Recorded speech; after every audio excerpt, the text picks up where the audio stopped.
정희야, 큰애는 집안 기둥 아니냐? 기둥이 살아야 가지들도 사는 법이지. 너는 둘째니까 좀 희생해라. 아버님 똥 기저귀 좀 가는 게 뭐 그리 대수라고 유난이니? 시어머니의 그 비릿한 목소리가 제 7년 인생을 갈기갈기 찢어 놓았습니다. 가족이라는 이름의 감옥, 효도라는 쇠사슬에 묶여 제 이름 석자를 지우고 산 지 7년.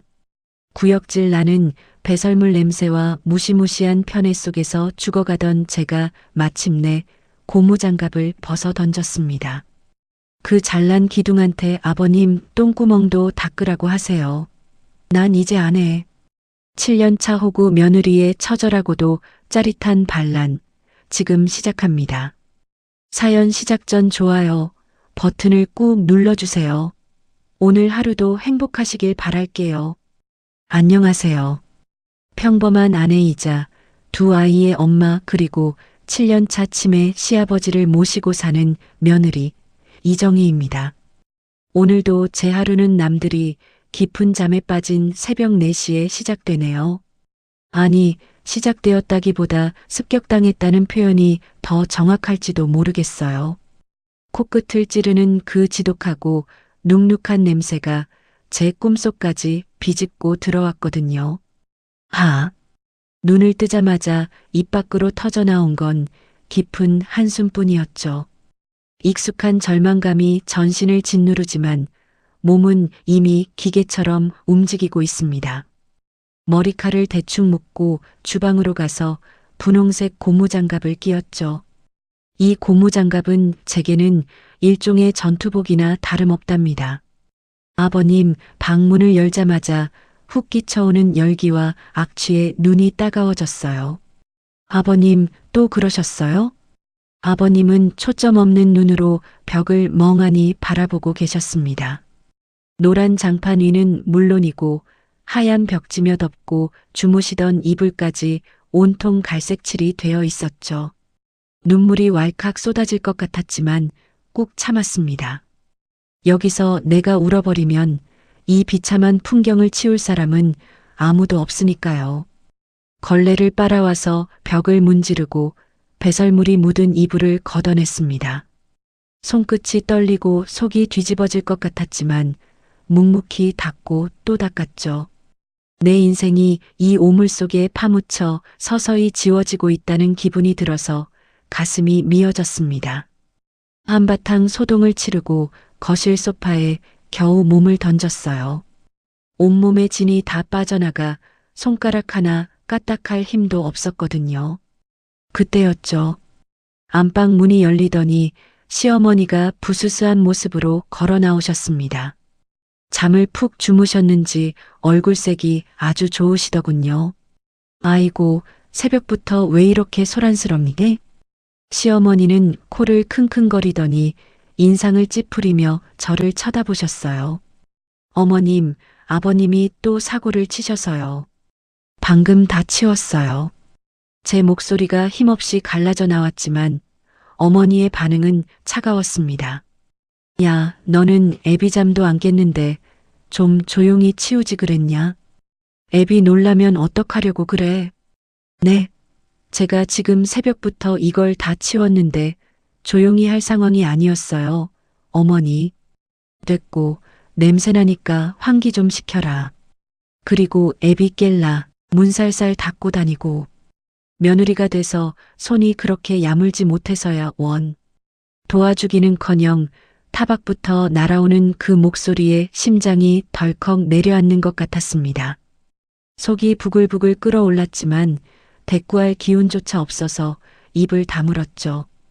어머니는 제 표정은 살피지도 않고 냉장고에서 물을 꺼내 마시고는 다시 안방으로 쏙 들어가 버리셨습니다. 어느덧 창밖이 뿌옇게 밝아오고 있었습니다. 이제는 아이들 아침을 차릴 시간이죠. 부엌 조리대 앞에 서서 국을 데우다 문득 옆에 걸린 거울을 보게 됐습니다. 거기엔 제가 알던 이정희는 없더군요. 푸석푸석한 피부에 다크서클이 턱 밑까지 내려온 생기 잃은 여자 한 명이 서 있었습니다. 엄마, 좋은 아침. 졸린 눈을 비비며 나온 고등학생 아들과 딸이 식탁에 앉았습니다. 아이들도 이 집안의 공기가 얼마나 무거운지 아는지 눈치를 보며 숟가락을 들었죠. 많이 먹어. 오늘 춥다니까 든든하게 입고 가고. 엄마는? 엄마는 안 먹어? 딸아이가 걱정스레 묻는데 도무지 음식이 목구멍으로 넘어갈 것 같지 않았습니다. 새벽에 본 그 오물의 흔적과 시어머니의 날카로운 말투가 자꾸만 맴돌았거든요. 엄마는 아까 조금 먹었어. 얼른 먹고 학교 가야지. 억지로 미소를 지어 보였지만 씁쓸한 기분은 가시지 않았습니다.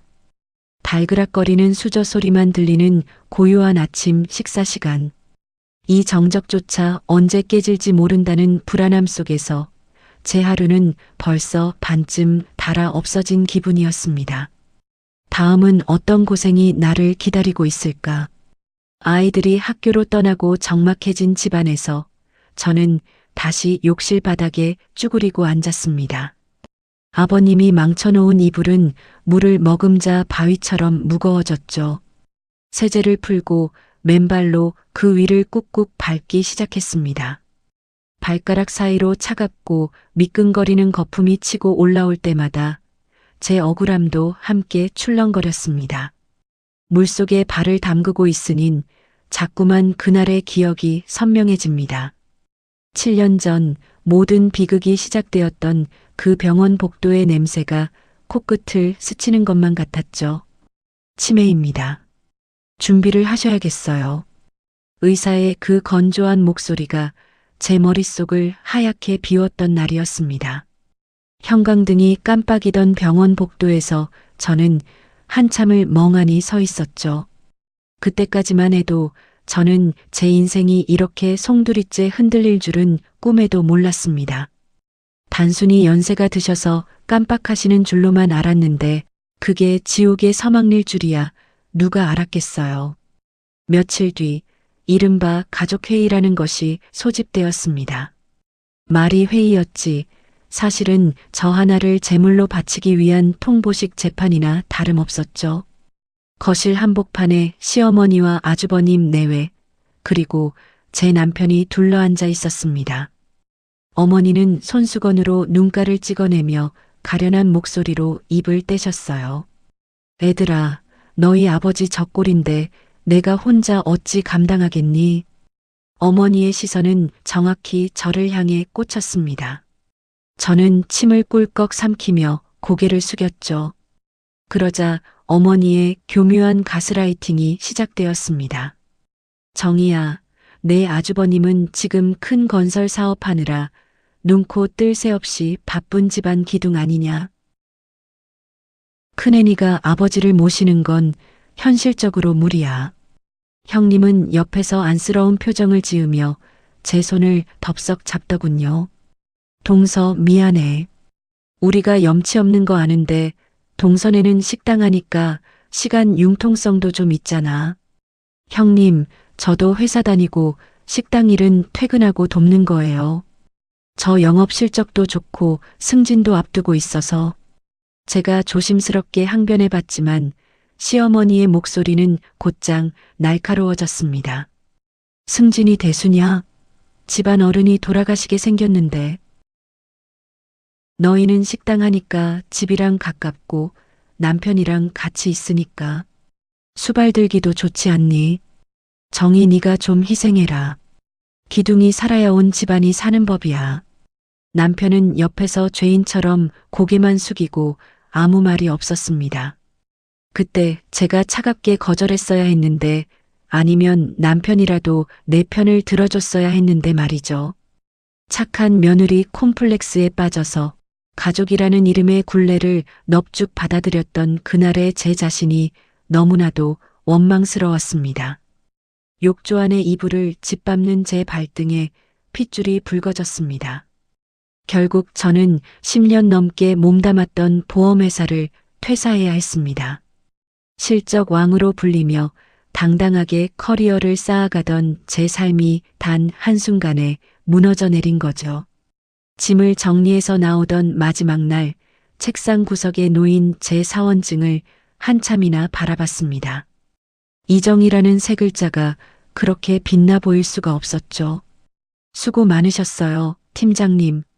정말 아까워서 어떡해요. 후배들의 인사를 뒤로하고 회사를 나서는데 가슴 한구석이 뻥 뚫린 것처럼 허전했습니다. 집에 돌아와 그 사원증을 서랍 깊숙한 곳에 밀어 넣었습니다. 마치 제 이름 석자를 영원히 매장하는 기분이었죠. 그날 이후 저는 이정희가 아니라 치매 놓인 수발드는 둘째 며느리로 살게 되었습니다. 여보, 아직도 빨래해? 내가 도와줄까? 어느새 다가온 남편이 욕실 문을 열며 미안한 기색으로 물었습니다. 식당 나갈 준비를 마친 남편의 얼굴을 보니 또 마음 한구석이 약해지는 제가 싫었습니다. 됐어. 당신은 얼른 식당 가서 준비해. 나 금방 따라갈게. 미안해, 정희야. 내가 면목이 없다. 남편의 힘없는 사과를 뒤로하고 다시 빨래에 집중했습니다. 7년 전 제 스스로 제 목에 채운 이 족쇄가 오늘따라 유난히 무겁고 숨이 막혔습니다. 깨끗해진 이불을 물 밖으로 끌어올리려 했지만 물을 가득 머금은 이불은 꿈쩍도 하지 않았습니다. 마치 제 인생이 이 욕조 바닥에 딱 붙어버린 것처럼 말이죠. 저는 젖은 이불 위에 주저앉아 한참을 멍하니 있었습니다. 슬픔조차 사치인 제 하루는 이제 겨우 오전 9시를 지나고 있을 뿐이었습니다. 욕조에 가라앉은 이불만큼이나 무거운 몸을 이끌고 겨우 일어났습니다. 오전 내내 아버님을 씻기고 젖은 옷을 갈아입히고 입술을 굳게 담은 아버님 입속으로 죽을 밀어 넣었죠. 시계를 보니 벌써 오전 11시 반이 넘었더군요. 이제는 또 다른 전쟁터로 향할 시간입니다. 남편이 혼자 끙끙대며 점심 장사를 준비하고 있을 식당으로 달려가야 했거든요. 여보, 나왔어.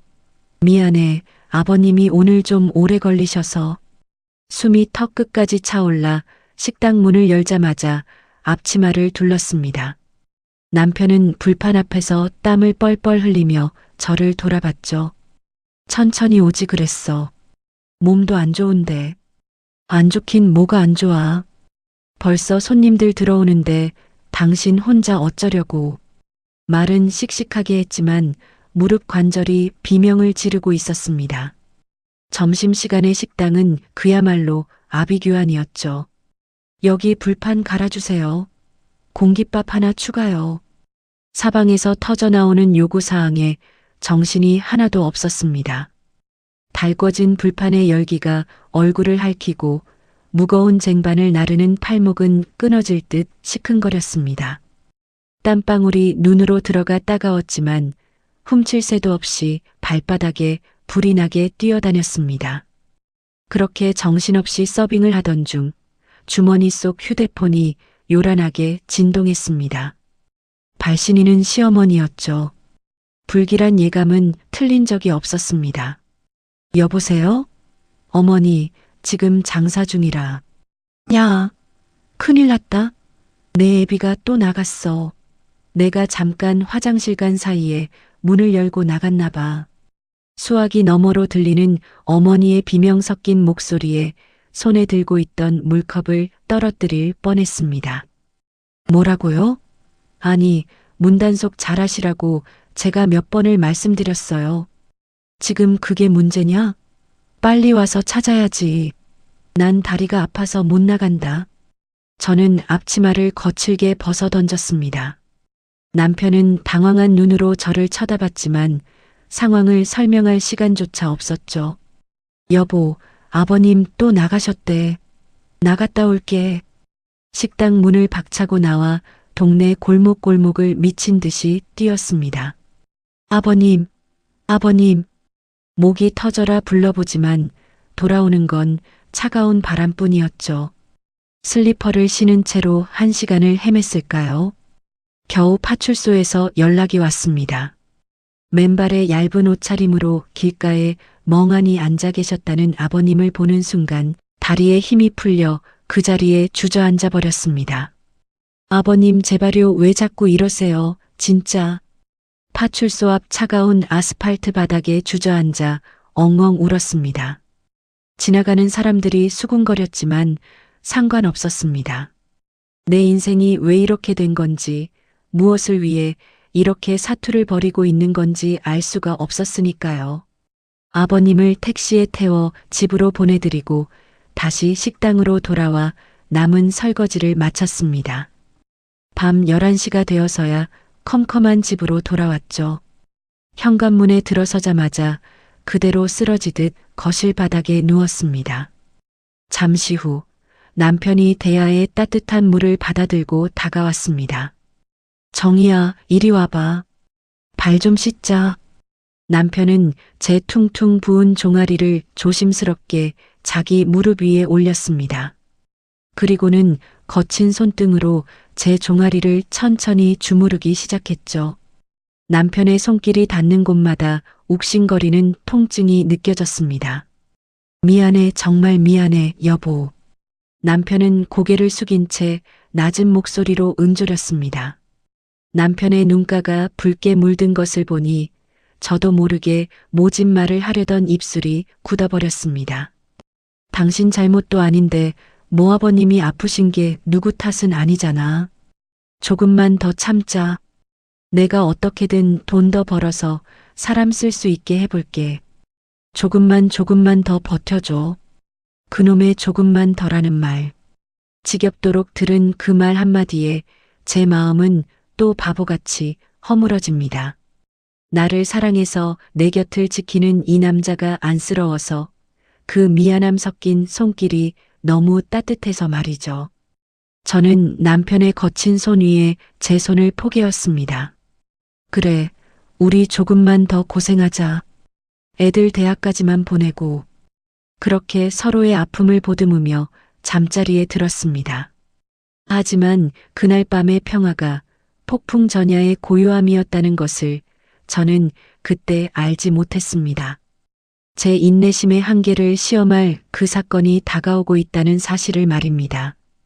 어젯밤 남편이 주물러 주던 그 따뜻한 손길의 여운이 가시기도 전이었죠. 아침 일찍부터 거실에서 들려오는 생소한 소리에 눈을 떴습니다.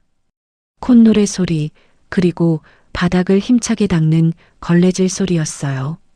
평소엔 허리가 끊어진다, 무릎이 쑤신다며 손가락 하나 까딱 안 하시던 시어머니였거든요. 어머님, 웬일로 청소를 다 하세요? 제가 눈을 비비며 나오자 어머니는 얼굴에 웃음꽃을 활짝 피우며 돌아보셨습니다. 예, 정희야. 오늘 우리 장남 온단다. 어젯밤에 큰 아들이 전화 왔어. 오늘 저녁에 들르겠다고. 아주버님이요? 갑자기요? 그래. 사업하느라 눈코 뜰 새 없이 바쁜 사람이 귀한 시간 냈는데 집구석이 이게 뭐냐? 너도 얼른 정신 차리고 집 안 좀 치워라. 순간 머릿속이 멍해졌습니다. 7년 동안 아버님 똥기저귀 갈고 식당 일에 몸부림치던 저에게는 단 한 번도 고생한다 소리 안 하시던 분이었죠. 그런데 1년에 얼굴 한두 번 비칠까 말까 한 장남이 온다는 소식에 저렇게 기운이 펄펄 나시다니요. 가슴 한구석에서 서늘한 허탈감이 밀려왔습니다. 동시에 불길한 예감이 엄습했죠. 저렇게 유난을 떠시는 걸 보니 분명 오늘도 제 등골이 휘어질 게 뻔했으니까요. 가만히 서서 뭐하니? 장 보러 가야지. 우리 장남 고기 좋아하잖냐. 어머니는 제 팔을 끌다시피 하며 시장으로 향하셨습니다. 정육점 앞에 서자마자 어머니의 손가락이 가장 비싼 한우 갈비 세트를 가리켰죠. 이거 하나 주시고 저기 전복도 제일 큰 놈으로 5만 원어치 담아줘요. 어머니, 오늘 장 보는 거 너무 많이 사는 것 같은데요. 우리 애들 저번에 삼겹살 먹고 싶다 그럴 땐 비싸다고 하셨잖아요. 제 말에 어머니는 눈을 부릅뜨며 면박을 주셨습니다. 얘는 아주버님이 오시는데 삼겹살이 뭐냐? 기둥이 오는데 이 정도는 대접해야지. 자, 내 카드로 긁어라. 내가 지금 지갑을 안 가져왔네. 어머니는 아주 자연스럽게 제 가방에서 지갑을 꺼내 제 카드를 점원에게 건넸습니다. 긁히는 카드 문자 소리가 제 가슴을 도려내는 것 같았죠. 우리 애들 학원비 하나 보태준 적 없으면서 장남 입에 들어갈 고기에는 제 지갑을 여는 게 당연하다는 저 뻔뻔함. 봉투를 양손 가득 들고 집으로 돌아오는 길, 제 어깨가 천근만근 무거웠습니다. 저녁 무렵 집 앞에 요란한 엔진 소리가 들렸습니다. 창밖을 보니 번쩍거리는 반짝반짝 빛나는 차가 서 있더군요. 차 문이 열리고 아주버님과 형님이 내렸습니다. 형님은 백화점에서 막 사입은 듯한 화사한 원피스에 명품 가방을 들고 있었죠. 그들의 손에 들린 건 동네 마트에서 대충 집어온 듯한 싸구려 과일 바구니 딱 하나였습니다. 어머님, 저 왔어요. 형님의 간드러진 목소리가 거실을 가득 채웠습니다. 저는 주방에서 기름때 묻은 앞치마를 두른 채 그들을 맞이했죠. 거울 속에 비친 제 모습은 참담했습니다. 머리는 부스스하고 얼굴은 주방 열기에 벌겋게 달아올라 있었죠. 세련된 형님과 초라한 며느리. 누가 봐도 이 집안의 식모는 저인 것만 같았습니다. 어머, 동서. 오랜만이야.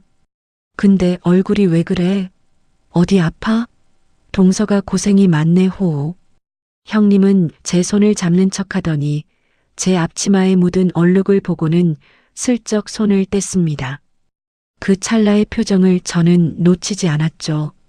혐오와 우월감이 섞인 그 눈빛. 아이고, 우리 장남. 얼굴 살이 쏙 빠졌네. 어서 들어와라, 어서. 시어머니는 버선발로 뛰어나가 장남의 손을 꼬박 잡으셨습니다. 아버님이 옆방에서 멍하니 계시든 말든 어머니의 온 세상은 오직 장남 부부뿐이었죠. 저는 씁쓸한 마음을 삼키며 다시 무거운 프라이팬을 잡았습니다. 이제부터 시작될 부엌대기의 시간이 두려워지기 시작했습니다. 가슴속 깊은 곳에서 무언가 끓어오르는 소리가 들렸지만 저는 여느 때처럼 입술을 꾹 깨물었습니다. 거실은 에어컨을 빵빵하게 틀어놓아 한기마저 느껴졌지만 제가 서 있는 부엌은 지옥 그 자체였습니다. 가스레인지 동시에 풀가동하며 갈비를 조리고 전복을 손질하고 갖은 나물을 볶아대느라 얼굴은 이미 땀범벅이었죠. 눈가로 흘러내리는 땀을 어깨로 대충 훔쳐내며 고개를 돌렸습니다. 거기엔 제가 도저히 합류할 수 없는 다른 세상이 펼쳐져 있더군요. 하하, 아주버님, 이번 사업건도 대박이라면서요? 어머님, 얘 좀 보세요. 아버님 닮아서 그런지 수완이 보통이 아니에요. 시어머니와 장남 부부의 웃음소리가 거실을 가득 채웠습니다. 시원한 바람을 쐬며 과일을 집어먹는 그들의 모습이 마치 저를 조롱하는 것만 같았죠. 저는 찜통 같은 열기 속에서 국자로 냄비를 휘저으며 입술을 깨물었습니다. 귓가를 날카롭게 파고드는 그 호호와 웃음소리에 심장이 화탓하게 타들어가는 기분이었죠. 정작 이 음식을 장만하기 위해 새벽부터 오물과 씨름하고 카드를 긁은 건 나인데 왜 나는 저 거실의 풍경 속에 섞이지 못하는 걸까요? 정희야, 아직 멀었냐? 우리 장남 배고프단다. 어머니의 재촉에 서둘러 상을 차려내기 시작했습니다. 무거운 녹그릇들을 날라 한 상 가득 부러지게 차려냈죠. 형님은 제가 상을 차리는 동안 손가락 하나 까딱하지 않더니 다 차려진 밥상 앞에 앉으며 가증스럽게 웃어 보였습니다. 동서, 고생 많았어. 근데 동서, 얼굴이 왜 이렇게 상했어? 형님이 제 얼굴을 빤히 보며 혀를 끌차더군요. 세상에 저번보다 훨씬 팍 늙었네. 관리 좀 해야겠다. 여자는 나이 들면 금방이야. 아, 요즘 잠을 좀 못 자서요.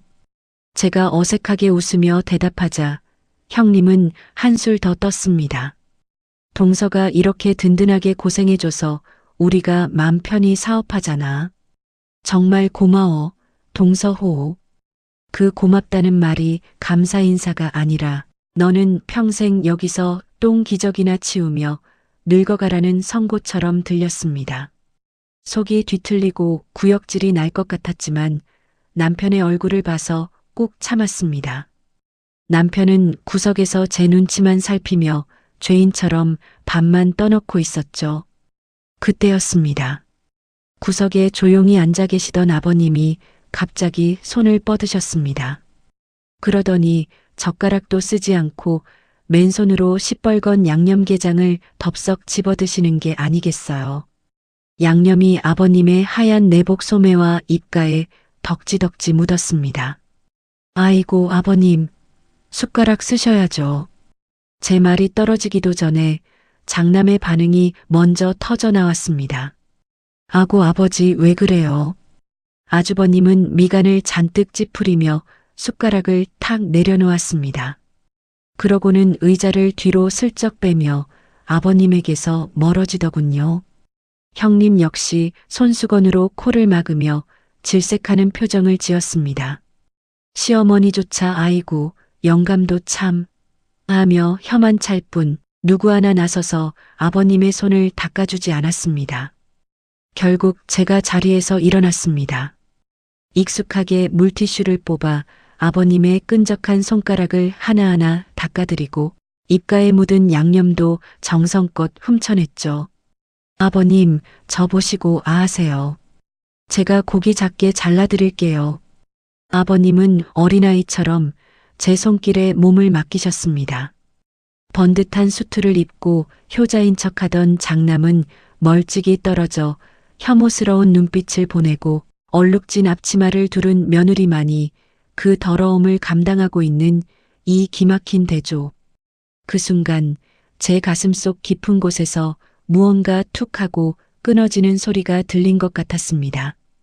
이 사람들은 나를 가족이 아니라 그저 냄새나고 힘든 일을 대신 해주는 기계로 보고 있구나.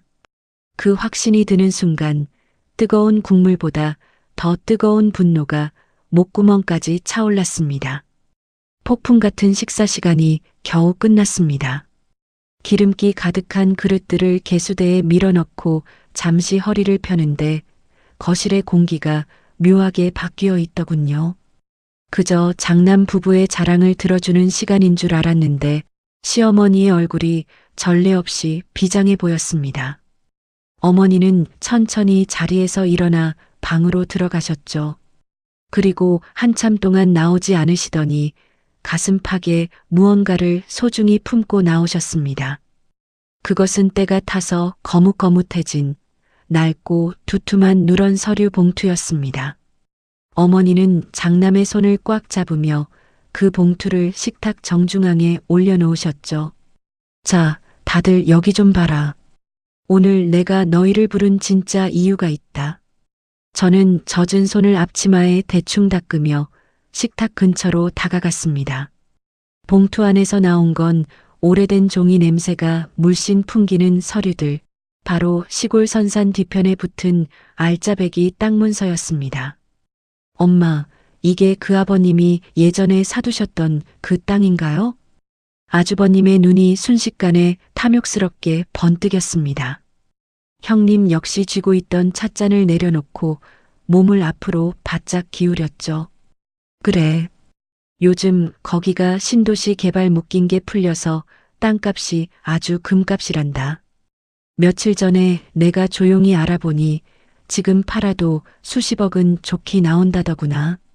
제 가슴이 두근거리기 시작했습니다.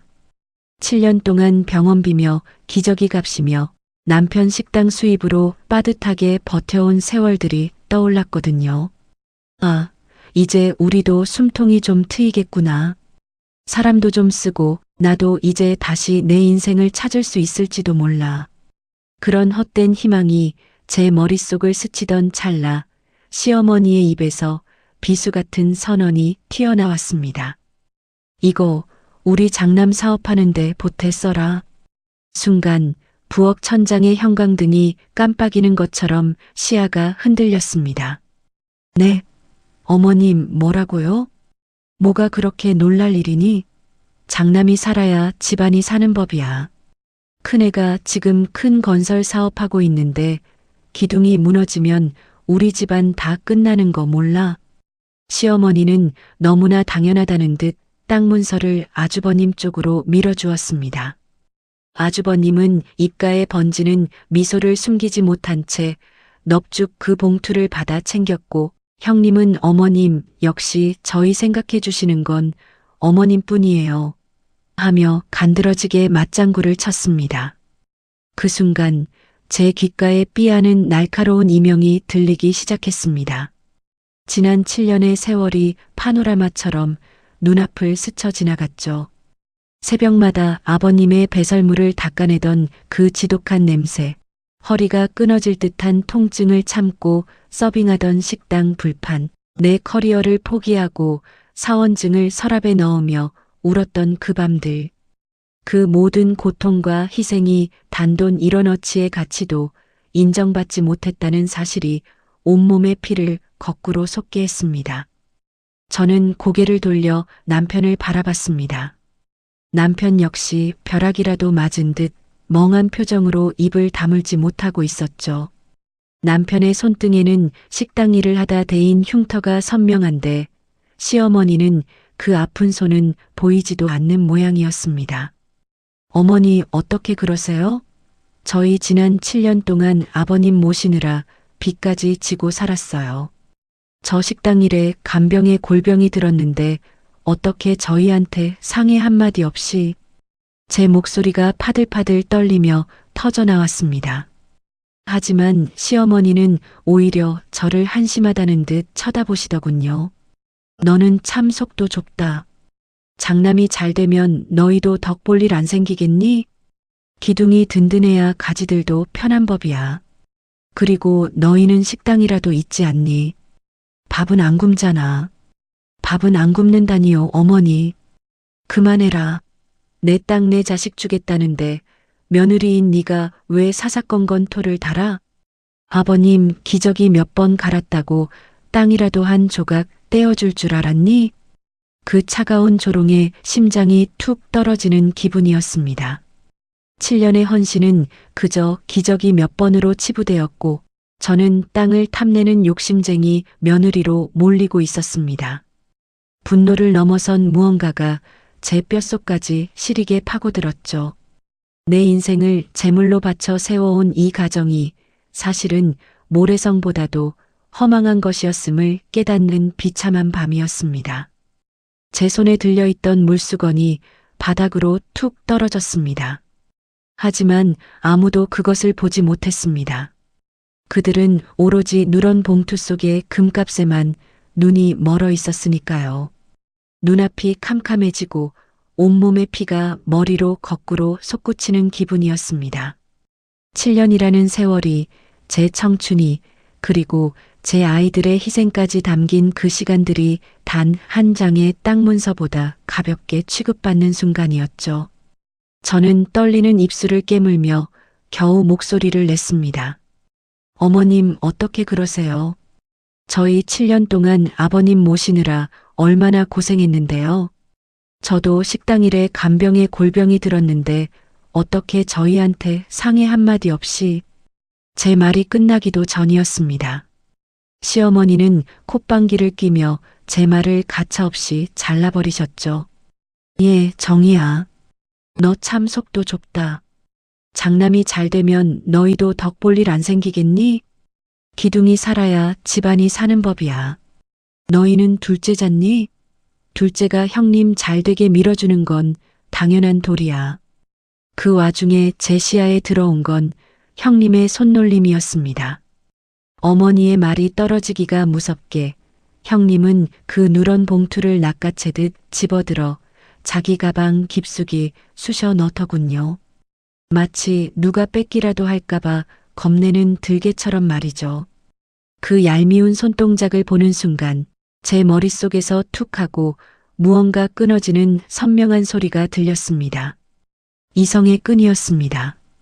더 이상 참아야 할 이유도 예의를 차려야 할 가치도 느껴지지 않았죠. 저는 손에 들고 있었던 사과가 담긴 유리 접시를 그대로 싱크대를 향해 내던졌습니다. 챙그랑 날카로운 파편이 사방으로 튀었고 거실은 순식간에 정적이 감돌았습니다. 모두가 경악한 눈으로 저를 바라봤지만 제 입에선 이제껏 참아왔던 독설이 피처럼 터져 나왔습니다. 기둥, 그놈의 기둥 타령 좀 그만하세요. 그 잘난 기둥이 7년 동안 아버님 똥 기저귀 한번 갈아본 적 있어요? 냄새난다고 근처에도 안 오던 저 인간들이 기둥이라고요? 뭐야? 동서 미쳤어?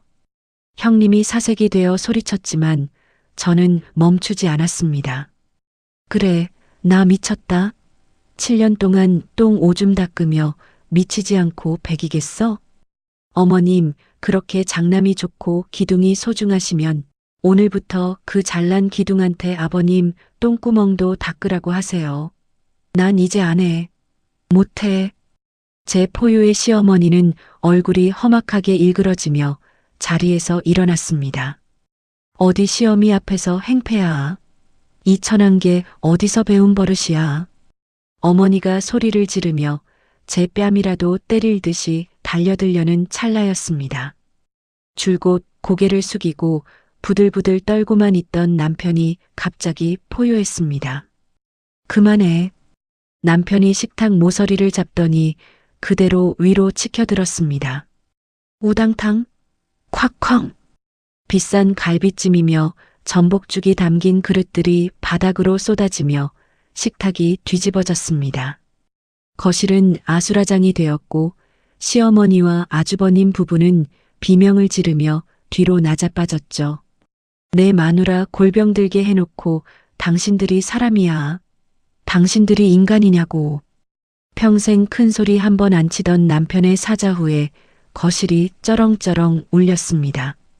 남편의 눈에는 핏발이 서 있었고 주먹은 하얗게 질려 떨리고 있었습니다. 어머니, 우리 정희가 어머니 아들 살리려고 7년을 종처럼 살았어. 그런데 고작 한다는 소리가 기둥? 그 잘난 기둥 뿌리 뽑히든 말든 우린 이제 상관없으니까 당신들이 알아서 모셔. 당장 이 집에서 나가라고. 남편의 서슬 퍼런 기세의 시어머니는 입만 벙긋거릴 뿐 아무 말도 하지 못했습니다. 아주버님과 형님 역시 겁에 질려 구석으로 몰렸죠. 7년의 울분이 폭발한 이 거실은 이제 더 이상 제가 알던 집이 아니었습니다. 하지만 가슴 한구석에서 느껴지는 이 묘한 해방감은 무엇일까요? 저는 바닥에 흩어진 음식물들을 내려다보며 차갑게 비웃었습니다. 이제 연극은 끝났습니다. 제가 스스로 채웠던 그 무거운 족쇄를 제 남편이 직접 부숴버린 밤이었습니다. 거실 바닥에 나뒹구는 그릇 파편과 쏟아진 갈비찜 위로 정적이 무겁게 가라앉았습니다. 남편의 거친 숨소리만이 고요를 찢고 있었죠. 남편은 핏발선 눈으로 거실 한복판에 서서 아주버님과 시어머니를 차례로 노려보았습니다. 정희야, 들어가서 짐 싸. 남편의 목소리는 낮았지만 그 어떤 호통보다 단호했습니다. 당장 짐 싸라고. 이 집에서 단 1분도 더 못 있겠으니까. 저는 그 말에 홀린 듯 안방으로 뛰어들어갔습니다. 장롱 깊숙한 곳에 처박아 두었던 낡은 캐리어를 꺼냈죠. 손이 덜덜 떨렸지만 멈추지 않았습니다. 사원증을 넣어두었던 그 서랍을 열어 사원증과 통장 그리고 당장 입을 옷가지들을 미친 듯이 쑤셔 넣었습니다. 이 무거운 공기, 이 지독한 냄새로부터 단 한 걸음이라도 빨리 달아나고 싶다는 생각뿐이었죠. 엄마, 무슨 일이야? 아빠가 왜 저래? 학원 수업을 마치고 돌아와 방에 있던 고등학생 딸과 아들이 겁에 질린 얼굴로 제 방문을 열었습니다. 아이들의 눈동자가 흔들리는 것을 보니 가슴이 찢어지는 것 같았죠. 얘들아, 미안해. 근데 엄마 도저히 여기서 더는 못 살겠어. 너희도 지금 당장 필요한 것만 챙겨서 나와. 아빠랑 같이 나갈 거야. 제 짧은 설명에 아이들은 잠시 서로의 얼굴을 바라봤습니다. 보통의 아이들이라면 왜 그러냐며 어디로 가냐며 매달렸을지도 모르죠. 하지만 7년 동안 엄마가 어떻게 말라가는지 곁에서 지켜봤던 우리 아이들은 달랐습니다. 알았어, 엄마. 금방 챙길게. 아들이 제 어깨를 짧게 한번 쥐어주고는 제 방으로 뛰어들어갔습니다. 딸아이도 묵묵히 제 책상 서랍을 비우기 시작했죠. 그 뒷모습을 보는데 뜨거운 눈물이 뺨을 타고 흘러내렸습니다. 나만 참으면 집안이 조용한 줄 알았는데 사실은 우리 아이들도 이 지옥 같은 침묵을 함께 견뎌내고 있었던 겁니다. 방 밖에서는 시어머니의 악에 바친 비명이 들려왔습니다. 쾅! 쾅! 쾅! 어머니가 방문을 부서질 듯 두드려댔죠. 이 미친 것들아. 너네 지금 나가면 내 아비는 어떡하냐? 치매 걸린 노인네 길바닥에 버리고 가겠다는 거야? 천벌 받으련 놈들 같으니라고. 문고리가 덜덜거릴 정도로 문을 흔들어대는 시어머니의 목소리에 몸서리가 쳐졌습니다. 예전 같았으면 어머니 죄송해요 하며 굽혔겠지만 지금은 그 목소리가 그저 공허한 소음처럼 느껴졌습니다. 저는 대답 대신 캐리어 지퍼를 드르륵 소리내며 닫았습니다. 철저한 무시, 그것이 제가 어머니께 드릴 수 있는 유일한 대답이었죠. 짐가방 3개를 끌고 거실로 다시 나왔습니다. 남편은 아이들의 가방을 양어깨에 짊어진 채 현관문 앞에 서 있었죠. 거실 소파 한 구석에는 아주버님과 형님이 꿀먹은 벙어리처럼 앉아 있었습니다.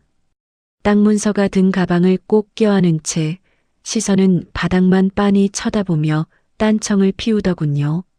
자기들이 친 사고로 집안이 풍비박산이 났는데도 그들은 그저 이 폭풍이 빨리 지나가기만을 기다리는 기생충 같았습니다. 어머니, 걱정하지 마세요.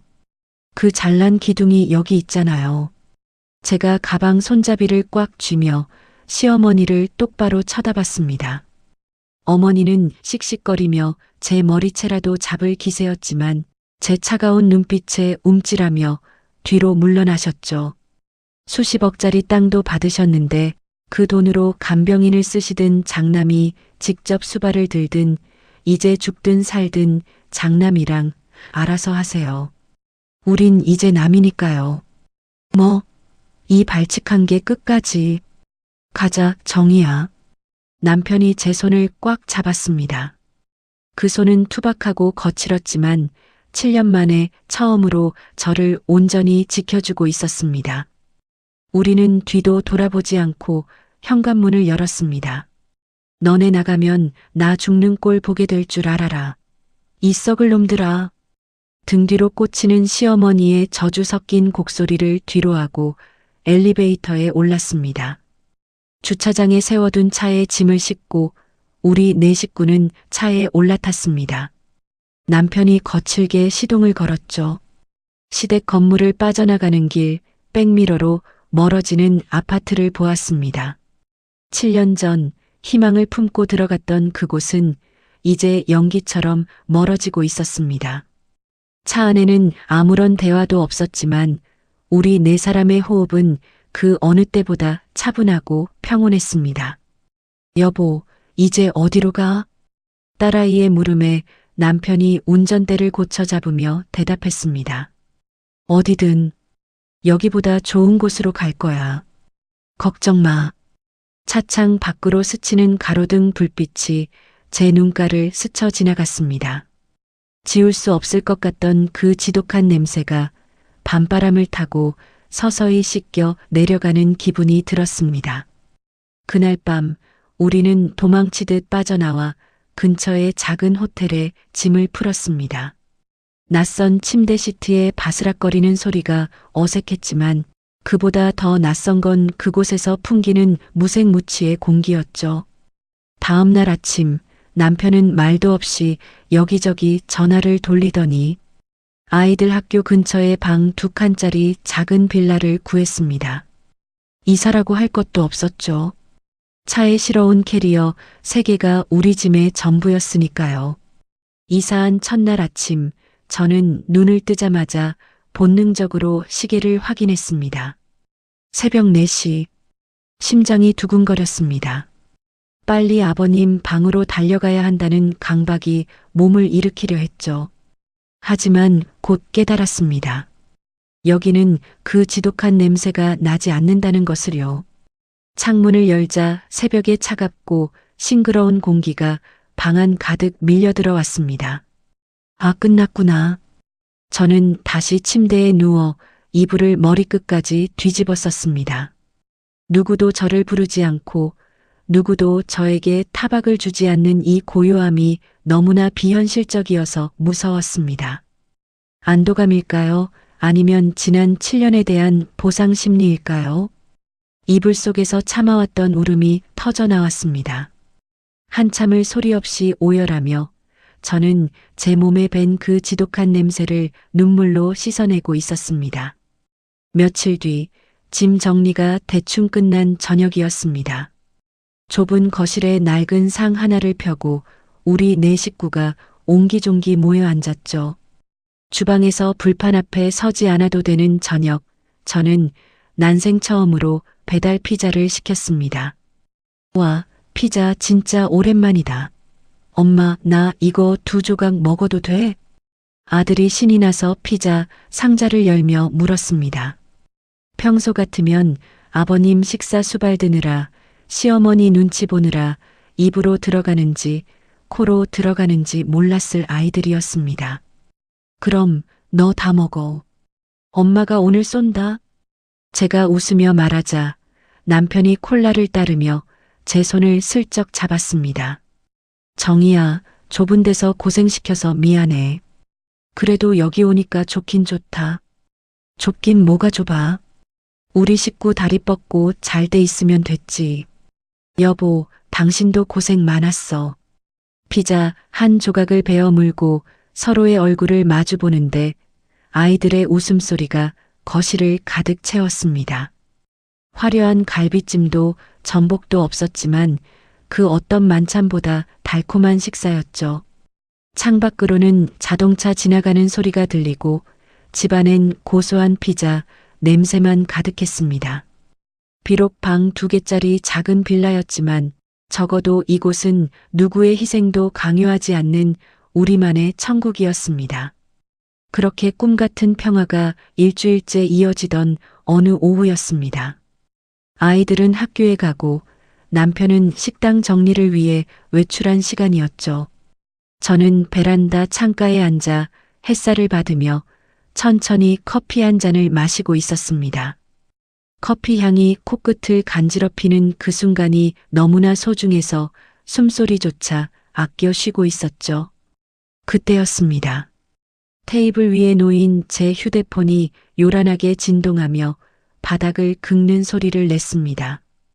액정 위에 뜬 3글자. 시어머니. 심장이 덜컥 내려앉았습니다. 일주일 동안 철저히 차단하고 잊고 지냈던 그 이름이 제 평화를 깨뜨리며 침입해온 것이죠. 휴대폰은 멈추지 않고 울려댔습니다. 받을까 아니면 이대로 꺼버릴까? 수십 번 고민하며 떨리는 손으로 휴대폰을 응시했습니다. 하지만 피한다고 해결될 일이 아니라는 걸 알고 있었죠. 저는 차갑게 식어버린 마음을 다잡으며 통화 버튼을 눌렀습니다. 일주일 전만 해도 기세등등하게 저를 꾸짖던 그 쩌렁쩌렁한 목소리는 어디로 갔는지 수화기 너머의 시어머니는 짐승처럼 울부짖고 있었죠. 정희야, 정희야, 내가 죽일년이다. 내가 다 잘못했다. 제발, 제발 한 번만 와다오. 나 좀 살려줘라. 어머니의 통곡 섞인 비명에 저는 눈 하나 깜빡하지 않았습니다. 오히려 식어버린 커피를 한 모금 들이켜며 아주 무미건조한 목소리로 대꾸했죠. 어머니, 왜 그러세요? 그 잘난 기둥이 옆에 있잖아요. 아주버님이랑 형님이 잘 모시고 있죠? 제 유도 질문에 어머니는 숨이 넘어갈 듯 꺽꺽거리며 시댁의 참상을 쏟아내기 시작했습니다. 어제 오후 아버님이 역대급 사고를 치셨다는군요. 거실 벽지는 물론이고 안방 장롱 안쪽까지 온통 변을 칠해 놓으셨는데 그걸 본 장남 부부의 반응이 가관이었답니다. 그놈들이 냄새난다고 토할 것 같다고 소리를 지르더니 땅 문서만 챙겨서 야밤에 도망을 가버렸다. 전화도 안 받아. 나보고 이 우물을 혼자 다 치우라는 게냐? 정희야, 나 허리 끊어진다. 제발 와서 이것 좀 치워줘라. 어머니의 통곡을 듣는데 나도 모르게 푹 하고 헛웃음이 터져 나왔습니다. 기둥이 살아야 집안이 산다더니 그 기둥은 썩은 지 오래돼요. 제 부모가 오물 속에 빠져도 땅 문서만 챙겨 튀는 기생충이었던 거죠. 그토록 편애하던 장남에게 뒤통수를 제대로 맞은 시어머니의 꼴이 눈앞에 선했습니다. 어머, 어쩌면 좋아요? 근데 어머니, 기둥 뿌리 뽑아서 뭐 하시게요? 땅 판 돈으로 비싼 간병인을 쓰시든가 그 잘난 장남 쫓아가서 닦으라고 하세요. 저는 이제 남의 집 일에 참견할 힘이 없네요. 정희야, 너 어쩜 말을 그렇게 하니? 내 시아버지가 저러고 계신데. 어머니가 다시 악을 쓰려 했지만 저는 얼음장같이 차가운 목소리로 쐐기를 박았습니다. 어머니, 착각하지 마세요. 아버님을 저 지경으로 만든 건 제가 아니라 어머니가 그토록 끼고 돌던 그 장남이에요. 그리고 저 이제 그 집 며느리 아닙니다. 사람 대접도 못 받는 곳에 제 발로 기어 들어갈 만큼 멍청하지도 않고요. 우린 이제 남입니다. 다신 연락하지 마세요. 말을 마치자마자 저는 가차없이 통화 종료 버튼을 눌렀습니다. 화면이 꺼지고 찾아온 정적. 7년 동안 제 영혼을 갉아먹던 그 지독한 소음들이 마침내 영원히 사라진 기분이었습니다. 그때 현관문이 열리며 남편이 들어왔습니다. 시장 바구니를 든 남편은 제 표정을 살피더니 말없이 다가와 제 어깨를 든든하게 감싸 안았습니다. 어머니지? 잘했어. 이제 우리만 생각하자. 남편의 어깨에 머리를 기대니 창문 너머로 눈부시게 따뜻한 햇살이 쏟아져 들어왔습니다.